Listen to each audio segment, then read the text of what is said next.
Project काय आपला object counting on line, म्हणजे कंपनीच्या लाईनवर जे ऑब्जेक्ट काढलेले असतात ते टोटल नंबर ऑफ ऑब्जेक्ट किती कळत जाईल ते आपण आपल्याला बघणार आहे. ज्यावेळेस त्याच्या समोर ऑब्जेक्ट आहे तर आपला आया संख्या काय करणार आपल्याला डिटेक्ट करायला किती बॉक्सेस होईल. आता आपण 10 बॉक्सेसचा काउंट केलेलं आहे maximum count.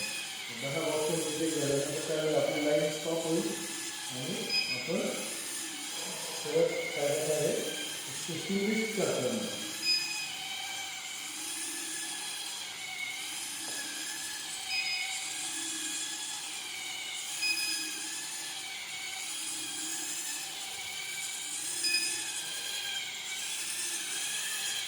Number of count आपल्याला इथे LCD पण काढण्यामध्ये दिसत राहते.